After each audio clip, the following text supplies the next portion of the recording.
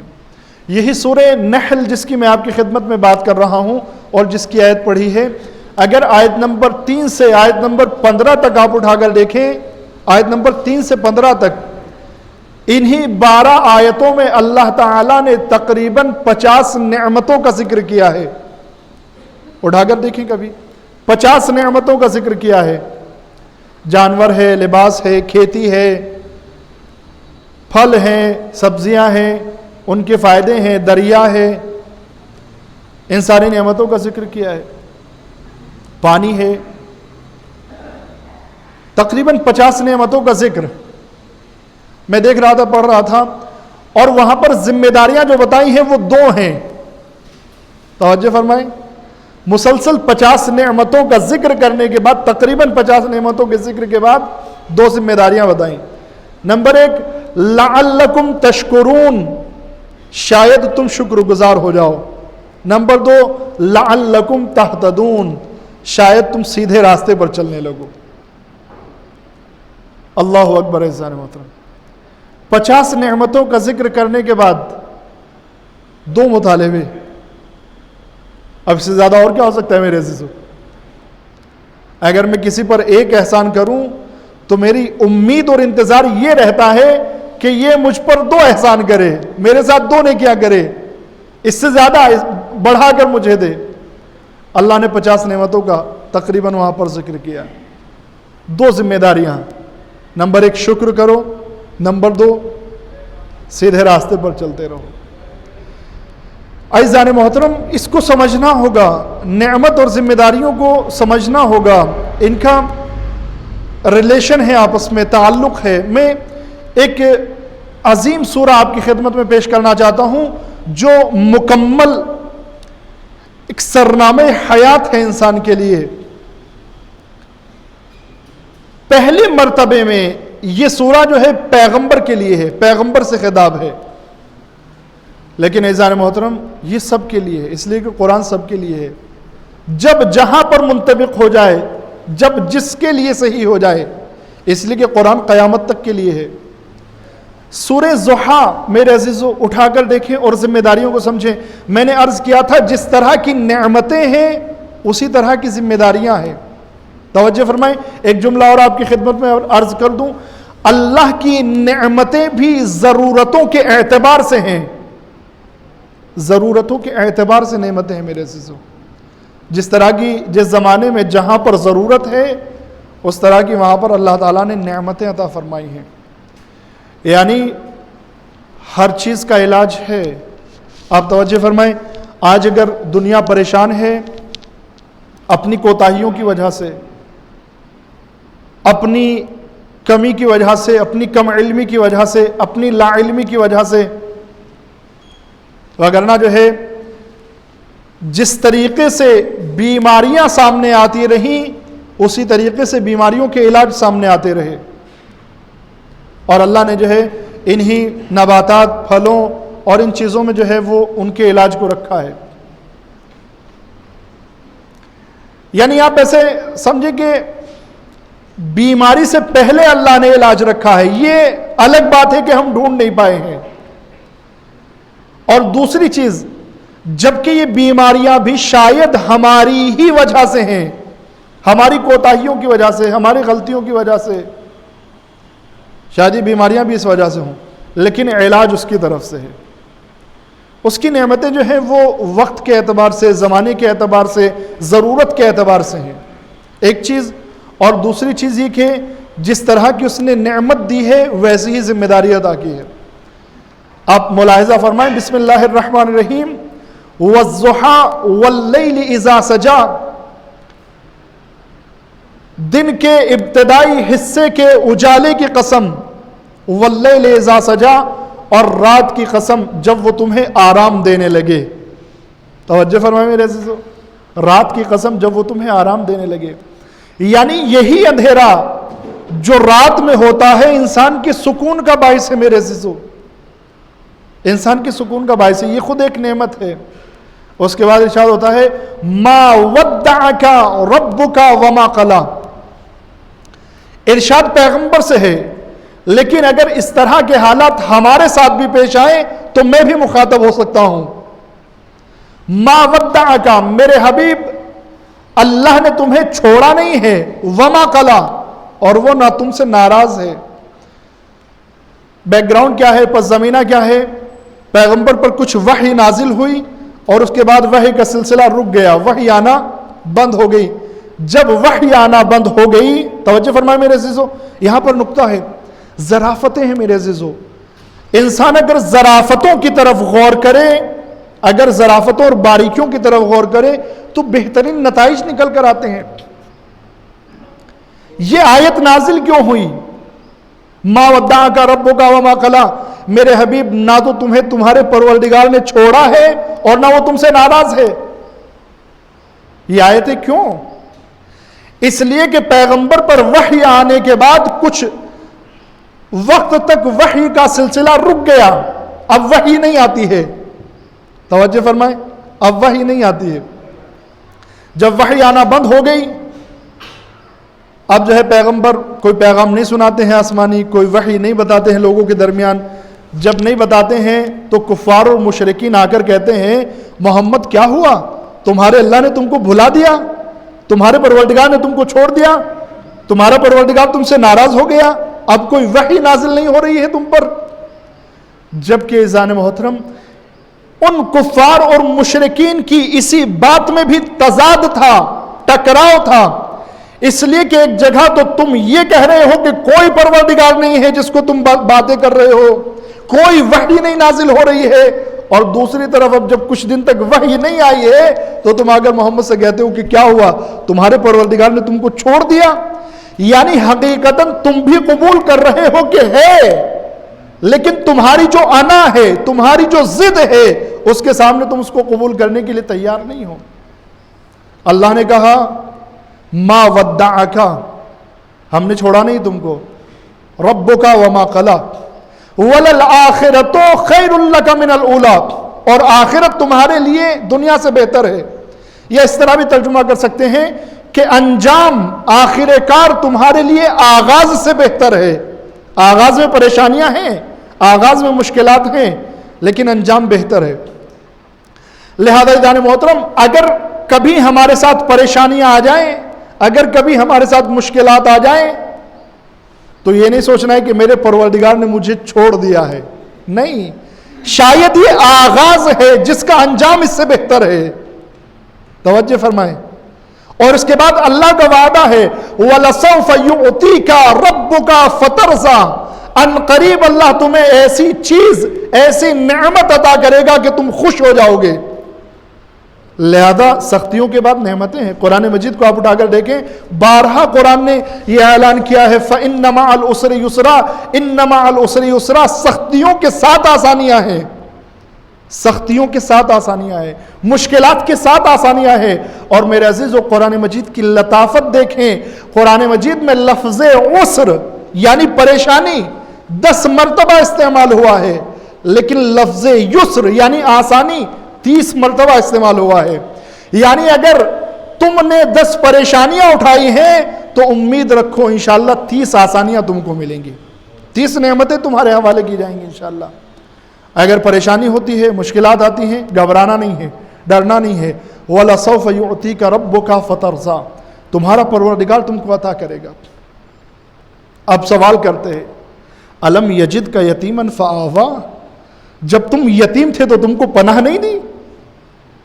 توجہ، یہ نعمت ہے میرے عزیزو۔ الم یجد کا یتیمن فآوا، یتیم تھے تو پناہ نہیں دی۔ وَوَجَدَكَ ضَالًّا فَهَدَىٰ، کھوئے کھوئے نظر آ رہے تھے تو کیا ہم نے تم کو سہارا نہیں دیا، راستہ نہیں بتایا؟ وَوَجَدَكَ عَائِلًا فَأَغْنَىٰ، ہم نے تم کو نادار پایا، ہم نے تم کو زیادہ خرچ والا پایا، ہم نے دیکھا کہ تمہارے پاس مال اور دولت نہیں ہے تو کیا ہم نے تم کو بے نیاز نہیں کیا؟ یہ نعمتیں ہیں۔ کیا نعمتیں ہیں میرے عزیزو؟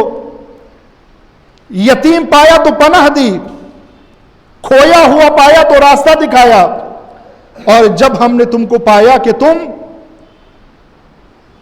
مال و دولت تمہارے پاس نہیں تو بے نیاز کر دیا۔ اب ذمہ داری کیا ہے؟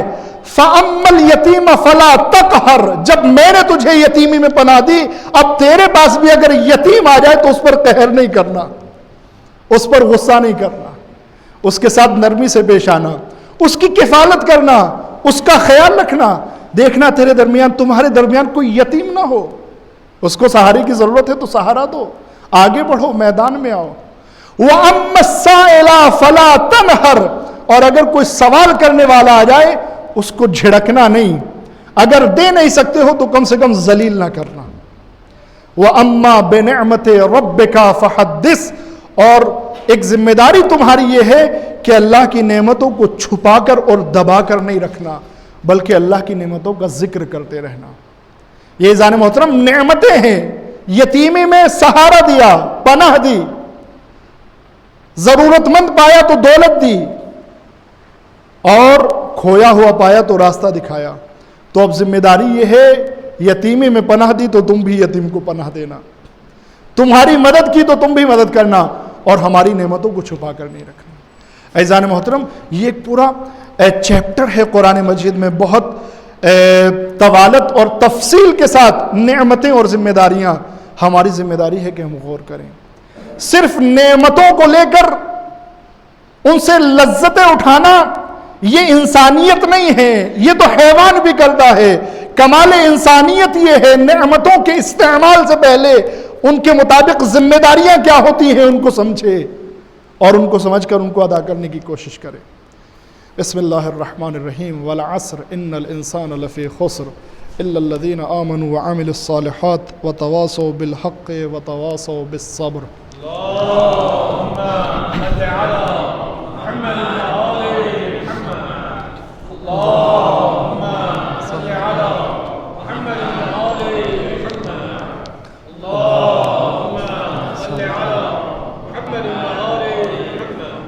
اعوذ باللہ من الشیطان الرجیم بسم اللہ الرحمن الرحیم الحمد للہ رب العالمین والصلاة والسلام علی محمد وآلہ الطاہرین الذین اذهب اللہ عنہم الرجس اہل البیت وطہرہم تطہیرا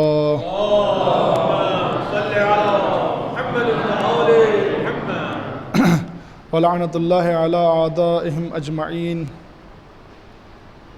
من يومنا هذا إلى قيام يوم الدين أما بعد فقد قال سبحانه وتعالى بسم الله الرحمن الرحيم إن الله وملائكته يصلون على النبي يا أيها الذين آمنوا صلوا عليه وسلموا تسليما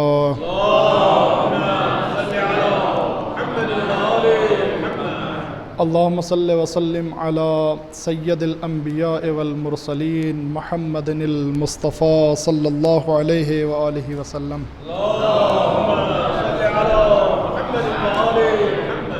اللهم صل وسلم على مولانا ومقتدانا أمير المؤمنين علي بن أبي طالب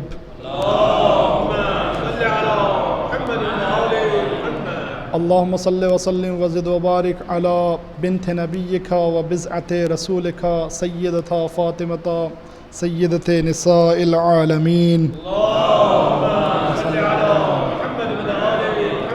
اللهم صل وسلم على الحسن المجتبى والحسين الشهيد بكربلاء وعلي بن الحسين ومحمد بن علي وجعفر بن محمد وموسى بن جعفر وعلي بن موسى ومحمد بن علي وعلي بن محمد والحسن بن علي اللهم صل على مولانا صاحب الزمان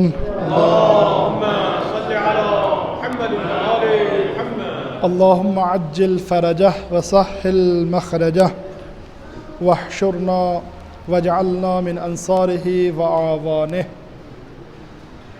بسم الله الرحمن الرحيم وأنزلنا من المعصرات ماء ثجاجا لنخرج به حبا ونباتا صلوات محمد وعلى محمد اعزان محترم نوجوانان عزیز، جمعے کے دوسرے خطبے کے لیے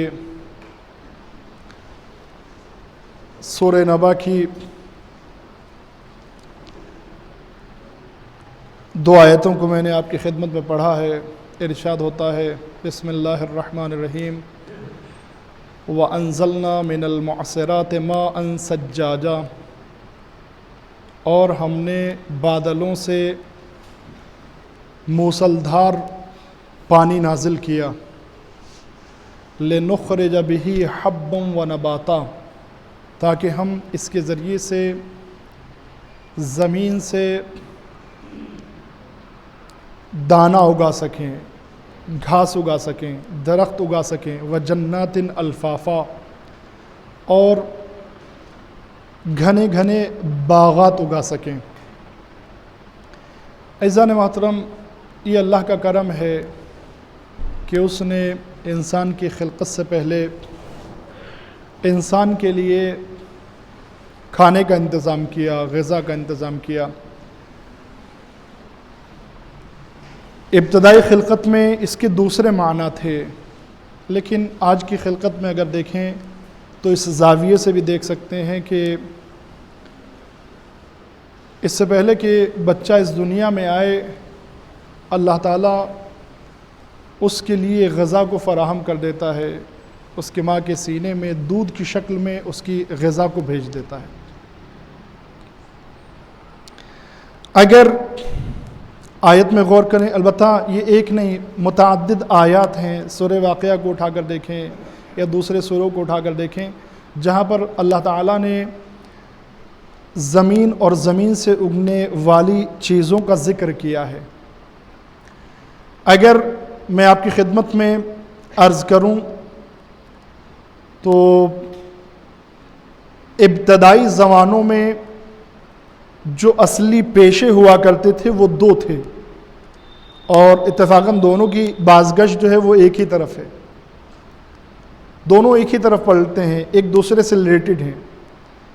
یعنی کام انسان کے پاس جو ہے وہ یا تو کھیتی تھی یا جانوروں کو پالنا تھا. اس کے علاوہ کوئی کام نہیں تھا. اس کے علاوہ کوئی کام نہیں تھا. مشین نہیں تھی، گاڑی نہیں تھی، کمپیوٹر نہیں تھا، موبائل نہیں تھا، دوسرے وسائل بھی جو ہے وہ موجود نہیں تھے.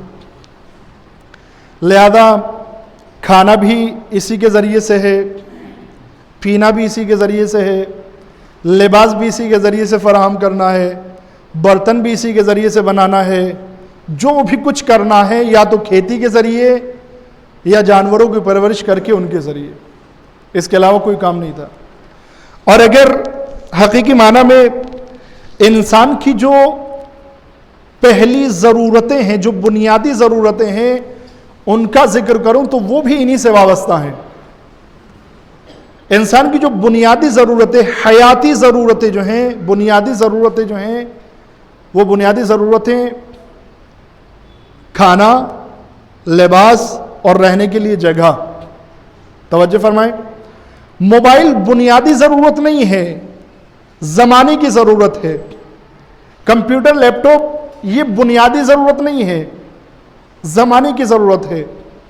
یا دوسری آج بھی ٹیکنالوجی کے ذریعے جو مشینریز ہمارے سامنے ہیں، جو گیجٹس ہمارے سامنے ہیں، یہ ہماری بنیادی ضرورتیں نہیں ہیں. یہاں تک کہ اگر میں گھر کے اندر، کچن کے اندر داخل ہو جاؤں، مثال کے طور پر فریج ہے، کولر ہے، واشنگ مشین ہے، یہ انسان کی بنیادی اور حیاتی ضرورتوں میں شامل نہیں ہے. یہ زمانے کی ضرورت ہے. آج کا زمانہ ایسا ہے. توجہ فرمائیں. کیوں؟ اس لیے کہ جب فریج نہیں تھا تب بھی زندگی تھی کہ نہیں تھی؟ جب یہ پنکھا نہیں تھا تب بھی زندگی تھی. جب کولر نہیں تھا تب بھی زندگی تھی. لیکن اگر کھانا نہ ہو تو آج بھی زندگی نہیں ہے. توجہ فرمائیں. اگر کھانا نہ ہو تو آج بھی زندگی نہیں ہے. رہنے کے لیے جگہ نہ ہو تو آج بھی زندگی نہیں ہے. لباس نہ ہو تو آج بھی زندگی کا کوئی معنی نہیں ہے. لہذا عزیزان محترم، بنیادی ضرورتیں ہماری یہ ہیں. اور یہ بنیادی ضرورتیں جو کچھ بھی فراہم ہوتی ہیں، یہ فراہم ہوتی ہیں زمین کے ذریعے یا جانوروں کے ذریعے. اور آج بھی آپ دیکھیں زیادہ تر جو استعمال ہے، جو دھات نکلتا ہے وہ زمین سے نکلتا ہے. البتہ ان کی باتیں ہم چھوڑتے ہیں، لیکن زیادہ تر جو اصل زندہ انسان کی زندگی زمین کی محصولات، زمین کی فصلوں اور جانوروں کی پرورش پر منحصر ہے. اس لیے کہ جو انسان کمپیوٹر بناتا ہے وہ بناتا تو ہے کمپیوٹر لیکن کھاتا نہیں ہے. جو موبائل بناتا ہے وہ موبائل بناتا تو ہے لیکن کھاتا نہیں ہے. جس کی جو ہے وہ گولڈ کی دکان ہے وہ گولڈ کا کام کرتا ہے، زیورات بناتا ہے لیکن اس کو کھا نہیں سکتا ہے. کھانے کے لیے گیہوں چاہیے، کھانے کے لیے چاول چاہیے، کھانے کے لیے جوار چاہیے، کھانے کے لیے پھل چاہیے، کھانے کے لیے سبزیاں چاہیے. یہ سب کہاں سے ملیں گی؟ یہ سب عزیزان محترم زمین کی فصلوں سے ملیں گی. ان زمین کی فصلوں کو کون اگاتا ہے؟ عزیزان محترم ان زمینوں کو کسان آباد کرتا ہے، ان کو کسان اگاتا ہے. لہذا عزیزان محترم ہم کو اس کی اہمیت سمجھنا ہے. مولا کائنات بارہا تاکید کیا کرتے تھے، اپنے حاکموں کو جہاں پر معین کرتے تھے تاکید کرتے تھے کسانوں کا خیال رکھنا. میں ایک روایت میں پڑھ رہا تھا، مفہوم یہ ہے کہ خوشحالی، توبہ کا لفظ استعمال آیا، بشارت ہے ان کے لیے جو زمین اور پانی میں لگے رہتے ہیں لیکن اس کے باوجود بھی غریب ہیں اور دنیا کا کمزور طبقہ سمجھے جاتے ہیں. مولا کائنات فرماتے توبہ ان کے لیے بشارت ہے. عزیزان محترم آج جو ہمارے کسان بھائی پریشان ہیں یہ افسوس ہے میرے عزیزو، المیہ ہے، اور یقین جانے میرے عزیزو، یقین جانے، بہت ہی یہ ظاہراً جو ہے اسماعیل میرٹھی نے شعر کہا ہے، جب چیونٹی کے پر نکل آئے جان لو ان قریب اجل آئے. جب پر نکلنے لگتے ہیں چیونٹی کے تو انشاءاللہ موت بہت نزدیک ہو جاتی ہے. عزیزان محترم، انشاءاللہ اگر ان لوگوں کا، سب سے پہلے تو ہماری ذمہ داری ہے کہ ہم ہر طریقے سے ان کا ساتھ دیں، اور ان پر جو ظلم اٹھائے جا رہے ہیں، جو ناانصافیاں کی جا رہی ہیں، ہماری ذمہ داری ہے کہ ان کی مخالفت کریں. ہم سب کے کام وابستہ ہیں ان سے، ہمارے سب کے کچن وابستہ ہیں ان سے. ہم صرف لقمے کو اٹھا کر کھانا جانتے ہیں، وہ جانتا ہے کہ 4 مہینے تک کس طریقے سے محنت کر کے چاول اگایا جاتا ہے، وہ جانتا ہے میرے عزیزو. 3-4 مہینے تک کس طریقے سے محنت کر کے گیہوں اگایا جاتا ہے، کس طریقے سے سبزیاں اگائی جاتی ہیں، کسان جانتا ہے. ہم صرف کھانا جانتے ہیں. لہذا ہماری ذمہ داری ہے کہ ان کی حمایت کریں، ان کا ساتھ دیں، مذمت کریں ایسے قوانین کی جو ان کے حق میں نہ ہوں، ان کے خلاف ہوں، ان کے حق کو پامال کر رہے ہیں. اور انشاءاللہ امید ہے کہ یہ لوگ جو احتجاج کر رہے ہیں، بلکہ ہر کسی کو اپنے اعتبار سے، شاید میری حد یہی ہو میں یہاں پر بیان کر دوں، شاید کہہ رہا ہوں، اگر اس کے آگے بھی کچھ کام ہو تو وہ بھی کرنے کے لیے تیار ہوں، لیکن شاید ہمارے درمیان میں سے کچھ افراد اخبار کے ذریعے مذمت کر سکتے ہوں، شاید ایک کلپ وائرل کر کے مذمت کر سکتے ہوں، شاید ایک میسج لکھ کر مذمت کر سکتے ہوں، شاید ایک پوسٹ لکھ کر مذمت کر سکتے ہوں، شاید کہیں پر عرضی دے کر مذمت کر سکتے ہوں، شاید کچھ سیاسی عہدیداران کو خط لکھ کر اس کی مذمت کر سکتے ہوں اور ان کی حمایت کر سکتے ہوں. جو جیسے کر سکتا ہے اس کی ویسے ذمہ داری ہے، ہر مظلوم کا ساتھ دیں گے. مولا کائنات نے جو فرمایا وَكُونَا، تم دونوں مددگار رہنا، للمظلوم عونا، تو یہ نہیں فرمایا تھا کہ مسلمان مظلوم ہو تو اس کے مددگار رہنا، مومن مظلوم ہو تو اس کے مددگار رہنا، کوئی بھی مظلوم ہو. اور اس سے بہتر کیا بات ہے کہ یہ ایک طبقہ ہے جس کو کسان کے نام سے پہچانا جاتا ہے، اس پر کوئی لیبل نہیں ہے، نہ مسلم کا نہ ہندو کا. انشاءاللہ اگر یہ احتجاج جاری رہے اور پوری ملت، پورا قوم، پورے ملک جو ہے اگر ان کا ساتھ دے تو انشاءاللہ مظالم جو ہے وہ آہستہ آہستہ سمٹتے چلے جائیں گے اور ختم ہوتے چلے جائیں گے. اللہ تعالیٰ سے دعا ہے کہ انشاءاللہ ہم کو ظالمین کا مقابلہ کرنے کی توفیق عنایت فرمائے. خدایا بحق دہرا وابیہا وبالہا ونیہا معبود، ظلم کو نیست و نابود فرما. ظالمین اگر لائق ہدایت نہ ہوں تو ان کو نیست و نابود فرما، مظلوموں کی حمایت فرما. جہاں جہاں بھی مظلوم ہے خدایا ان کی حمایت فرما. خدایا مرحومین کی مغفرت فرما، بیماروں کو شفا عنایت فرما. امام زمانہ کے ظہور میں تعجیل فرما، ہمیں ان کے انصار اعوان میں شمار فرما. بسم اللہ الرحمن الرحیم. ان اللہ یأمر بالعدل والاحسان وایتاء ذی القربى وینہی عن الفحشاء والمنکر والبغی یعظکم لعلکم تذکرون.